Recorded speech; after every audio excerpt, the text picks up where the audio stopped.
Agriculture is the backbone of every nation's development. We all will agree to this statement, and I've made this statement so many times in so many of my previous videos. And that is the truth. That is the objective fact. For every nation to develop, you need agriculture. You need a booming agriculture sector. So let it make sense to me why Ghana still import onions.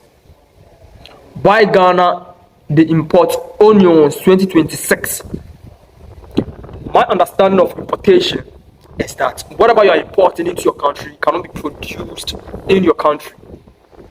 So for instance, if Ghana is importing apples, it makes sense. It's understandable because the land in Ghana here, the soil in Ghana here can't produce apples. When you plant apple seeds in the soil of Ghana, of this country, it can't produce. Even if it will germinate and grow, it can't give you more apple fruit as compared to those countries that you can want, that actually grow the apples, right? So you can't even grow it to that scale that you even think of like taking it on making it a bigger scale, right? Or making it a commercial produce, right? So if Ghana is importing apples, it's understandable. But if Ghana is importing tomatoes, onions, it doesn't make sense because you can grow tomatoes, onions, cassava, maize, and all that in this country, in the soil of this country. So why import produce like that? Why import produce like that? Our traders, our onion traders from Niger were on their way passing through Nigeria back into Ghana after going to buy from Niger, like importing basically. And the Nigerian traders, the Nigerian onion traders have seized their goods, saying that they won't allow our Ghanaian traders to bring back their onion goods. Alright, and their reason is that we have also seized their traders, their goods, because they weren't complying to our rules and regulations, right? So they are paying us back. So they didn't seize our goods because we fault or we broke a rule or we didn't comply to their way of doing things in their country, which is Nigeria. But they are seizing our goods because we did the same to them, right? So they are paying us back literally. And my brother, Mr. Anan of Tuntum Network, has done a video on it, so we are here to react to it. So I go by the name Niama, and this is New Welling News. If today is your first time coming across content from this channel, please hit the subscribe button, like, share, and comment when you find value in it, so you get back-to-back content just like this. Let's dive right into today's story. Government, first of all, needs to resolve this scuffle with Nigerian traders, our union, as quickly as possible. We are a very, very vulnerable people because we depend heavily on import. Heavily on importation. For most of the foods we eat, heavily on makes us very importation. vulnerable. The vast majority of the foods we consume are imported. If there should be another global pandemic and goods cannot move, if there should be a lockdown and exports are shut down, ladies and gentlemen, and ports are closed, if there should be a war and the Atlantic Ocean is inaccessible, this country, Ghana, our economy will be completely wiped out in the shortest possible time. Ghana is very vulnerable. Ghana is very vulnerable. And the most saddest part of this whole thing is that onion in particular is a food item or a food stuff that is actually like all our meals, basically all our meals we eat in Ghana here, there's onions in it, in our soups, in our stews, even our rice that we cook, our white rice that we cook back home here, Ghana here, we still use onions in them. So onions is very important in our diet, in our meals that we eat every day. We use onions for absolutely everything, even our local medicines that we prepare. We sometimes use onions. Our desserts, our snacks, kelewele, all that, we use onions.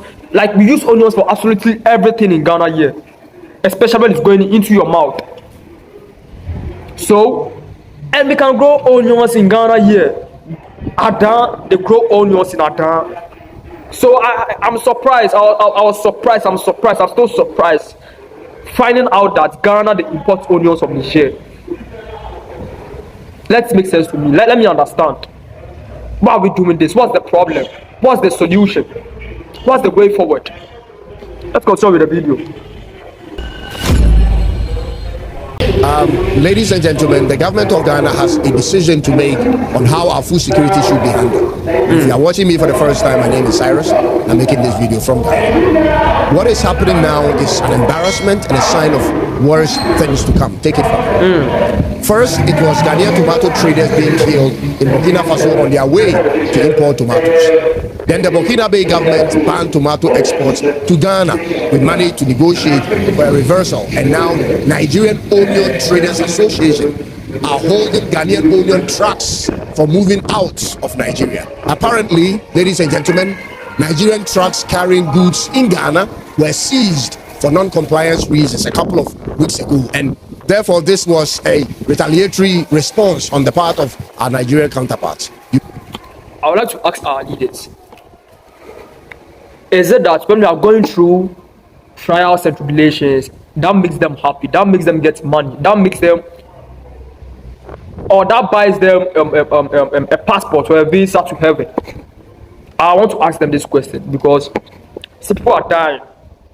Our traders, our mothers and sisters, our fathers, our brothers, they are dying on their way to import such produce like this.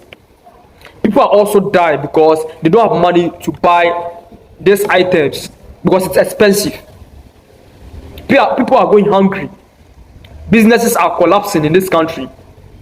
And the ripple effect too is very terrible too. People are going through a lot. Ghanaians are going through a lot. African people are going through a lot.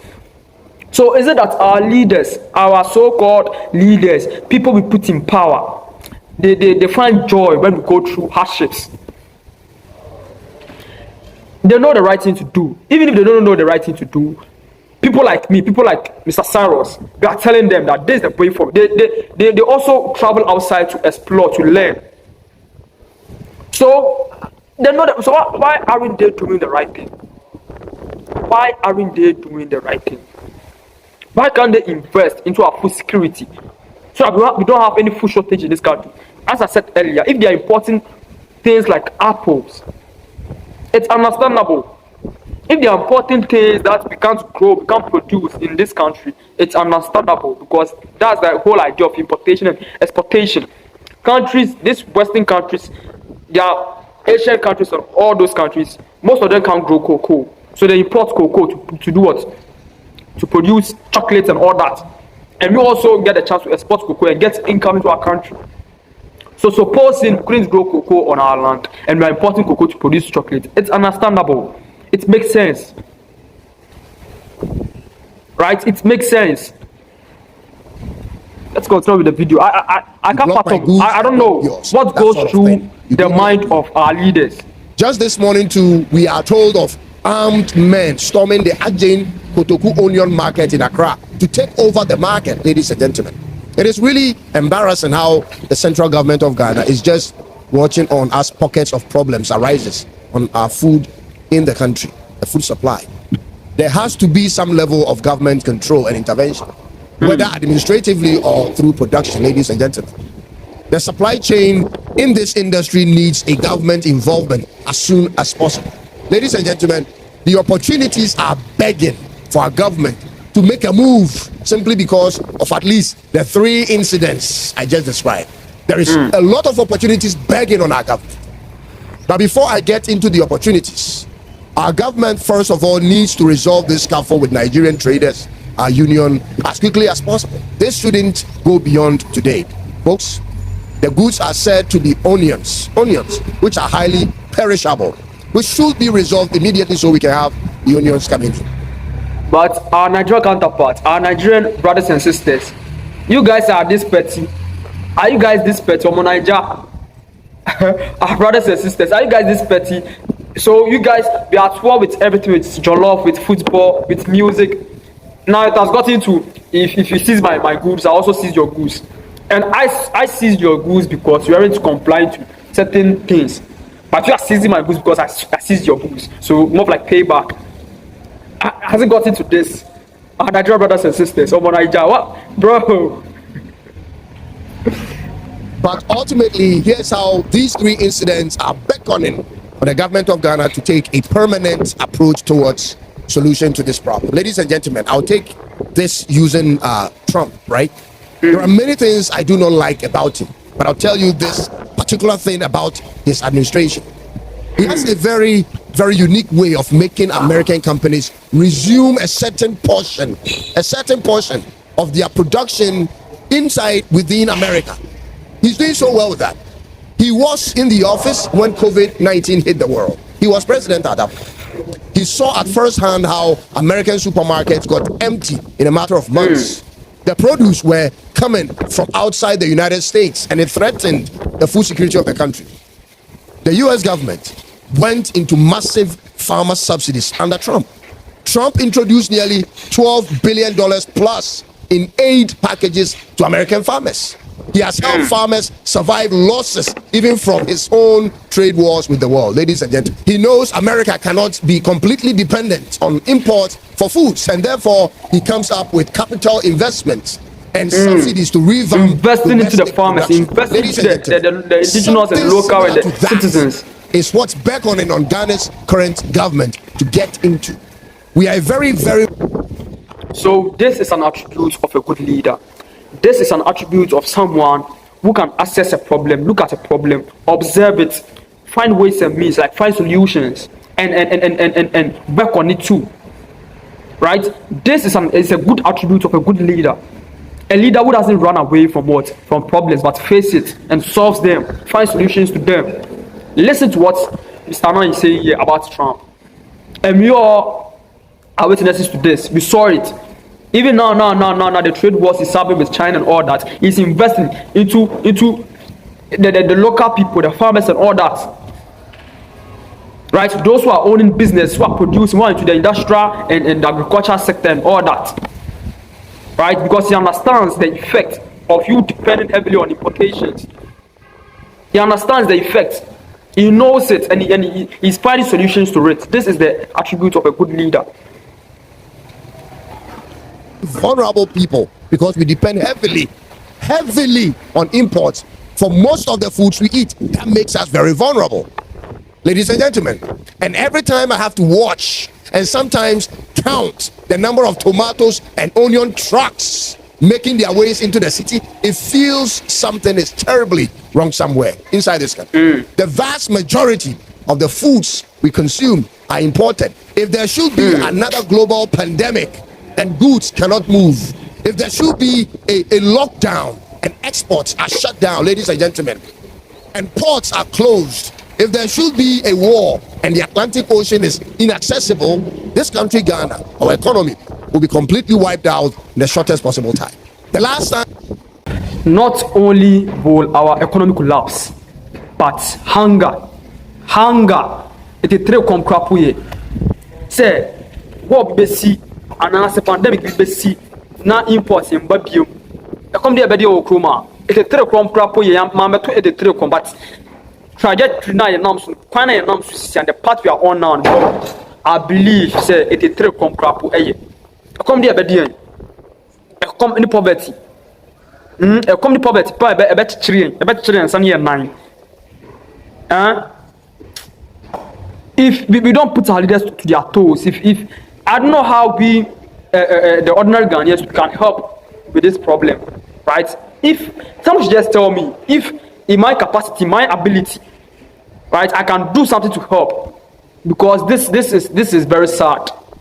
This is not funny. This is very sad. And bro, onions that we use for absolutely everything, anything that we eat, anything that enters into our mouth, our snacks, our desserts, our main dishes, our bro, we use onions for everything. So why are we importing onions into Ghana? That happened, ladies and gentlemen, in 2020 and 21. Ghana's local currency against the US dollars went from somewhere 5 Ghana cedis to $1 to to 14 Ghana cedis to $1 by the time the lockdown was over, all because we didn't have enough domestic supply of anything. About 80% of our refined petroleum products are imported. Our onion, our pepper, our tomatoes, rice and flour are all imported, ladies and gentlemen. Canned tomatoes and tin fish are all imported. If our neighbor countries decide to deny Ghanaian food trucks of entry, ladies and gentlemen, if they decide to block us from entry, we are in trouble. Ladies and gentlemen, our president... I still don't get this whole thing that we produce certain things in this country and like to utilize those things that we produce in this country. No, we rather export them and go back and go buy it from them to go and import it back again in this country. That doesn't make sense to me, and I've been wanting to understand the whole reason behind this whole thing. For example, we produce cocoa in this country, right? We can use cocoa for chocolate and so many other things, for soap, so many other things, right? But we don't utilize it. We don't turn this cocoa into the chocolate and all that. But we export all of the cocoa. We export all of the cocoa to wherever we export them to, and then go back to go buy back the chocolate, which was made by cocoa, or we got the chocolate. We use cocoa to produce chocolate. Why don't we invest into our industries to turn this raw product into finished product, into value added product, and we consuming, they will consume these things ourselves. If you invest into it, the way I'm saying it, bro, it will become cheaper, it will become affordable. Instead, no, we export them, go back to buy it at a more expensive amount. We have oil and gas in this country, I believe. I think the one in Takrady, we have this one that we mine oil and gas in this country, but we don't refine it here. We export them and go buy it back again. We have gold in our land. We don't refine it here. We export them and go buy it back again at a more expensive. I can't fathom. I'm trying to understand the reason behind this kind of procedure. That makes sense to me. Let it make sense to me. Not continue like this. He says he is a farmer. I believe him. He talked about farming while in opposition a lot, which I believe is the right way to go. He actually has a whole manifesto talking about a farm program for Ghana while in opposition. He needs to embrace this responsibility to stabilize this country through domestic production, especially in agriculture. Our food security cannot be in the hands of other countries. Niger, Nigeria, Mali, and the rest are not even in a peaceful state of mind to but be they are dependent still able on to produce. in the first place. These countries don't have that peace of mind, first of all, for us to depend on them. It is unwise, therefore, to be dependent on countries heavily under terrorist attacks for your food supply.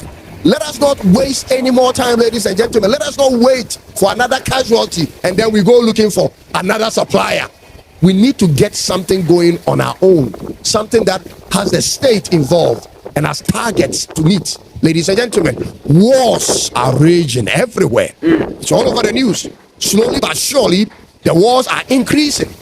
We need to get comfortable with the idea of growing our own food as a state. Our local farmers don't have the capacity. They hardly get the funding. Their farm sizes are small. The state can do way better in that respect, with better logistics and better food transport system. This should be something we start doing immediately as a state. And another thing, ladies and gentlemen, another thing, we need to think of producing our own fertilizers on commercial basis as a state. And notice I keep bringing in the word state in every statement I make. It is deliberate. I believe the state has to be at the forefront of food production in this country. Ladies and gentlemen, fertilizers are going to be a problem in the near future. Ghana import at least 300,000 metric tons of fertilizers. That is the least we do. We sometimes do a double of that, for your information. That's roughly $135 million we give away Meanwhile, just give them Ghana away, produces just give this natural amount of gas money away from at least 3 different offshore fields: the Jubilee field, Trinidad field, and Sankofa Chinyame offshore field, all in the western region, right here in this country. Natural gas, ladies and gentlemen, is the primary raw material for producing fertilizers. It provides So this was what I was talking about, that we don't refine our raw produce, we don't add value to it, we don't turn them into other products to be used, to be utilized, right? But rather export all of it to foreign countries and go buy from them the finished products, which doesn't make sense, right? Which doesn't make sense. You just need to invest into whatever sector that you invest to turn raw produce into what? Into value added or finished produce or finished products. This was what I was talking about. The primary ingredient or thing to produce fertilizers for our crops, for our farms, is what? Natural gas. We have the natural gas, we mine the natural gas, but we don't refine it. We send it outside to be refined before we go buy it, or we go buy fertilizers, which is the finished product to the natural gas. It gives off the ammonia for making fertilizers, but we aren't seeing the production of fertilizers here. That is a mismatch. There is something broken in there. There is a massive disconnect between what we have and what we do with what we have. And that's across board in every industry in this country. We have in every sector. But what we do with them has always been the problem. We rather pollute it. We are not realizing the benefits. We pollute our rivers. We dump refuse into our rivers. Right? We just use our rivers for the basic things, like fishing them, and go fetch small amounts to irrigate our farms or use it in our households. Instead, look how big and large our river bodies are. We have the biggest lake in the whole world, Lake Volta, and we are not using it to its capacity. We are not utilizing it to its capacity. Irrigation shouldn't be a problem in Ghana here. Irrigation shouldn't be a problem in Ghana because Ghana too is one country, apart from our rivers. Rainfalls do fall regularly more often. It's not like Ghana is a barren or a desert land that rain doesn't fall. Rain normally falls in Ghana here, aside from our river bodies. And we can store this rain. We can store this rain in large reservoirs and large tanks and later use them when we enter the dry season. So irrigation shouldn't even be a problem in this country. We rather dump refuse and defecate and pollute our water bodies. Of our natural gas here when it comes to fertilizers. Let's all be honest. Meanwhile, fertilizers have become a staple input to our farmers. Our farmers have become used to it. Without fertilizers, they produce very little. These are the facts. The question has been, why aren't we producing fertilizers right here when we produce natural gas? We are too comfortable, ladies and gentlemen, sending our money away. Too comfortable. A whole industry could have been created out of this. Listen, bad times are coming. The world is getting worse every single day you watch the news. This should let you know conditions won't remain the same. The time is coming when access to crop seeds and chicken hatcheries are going to be a problem. Yeah. The supply will be cut off. We are sitting on a ticking bomb, folks. Time bomb. There isn't anything more important than people having access to their supply. To food. This must be paramount. To food, very important. Every single day, having access to your food is very important. Suggests a coming confrontation among African nations. The relationships we have as neighbors in Africa are going to be affected one way or the other very, very soon. When that time comes, ladies and gentlemen, you have to depend on yourself. It's even fragile. Our relationships with other African countries. And I want our relationships with other African countries is fragile. It's very, very fragile. Even though we don't have any beef or grudges with none of them or all that, but it's not as tight or strong enough. Our relationship with most African countries is fragile. So if it gets to the point that everyone needs to depend on his or herself, how are we going to survive? How will we survive? The president of Ghana, President John Dramani Mahama, to come to terms doing the same for this country. The time is now. My name is Cyrus, and thanks for watching. Be kind to subscribe if today is your first time with us. And please click on the bell subscribe, to see like, share, and all comment of my videos. I'll see you in the next one. May the to good Zoom Lord Network be with us and all. do It is same bye-bye for this channel too. So this is what's happening. This is what's happening. Our traders' goods are seized in Nigeria because it's more like payback, and I don't understand why we are still importing onions, rice, tomatoes, canned tomatoes, and all that into this country. Then we can produce all of that and also produce the finished product of this raw produce too, all in this country. I don't know what the problem is.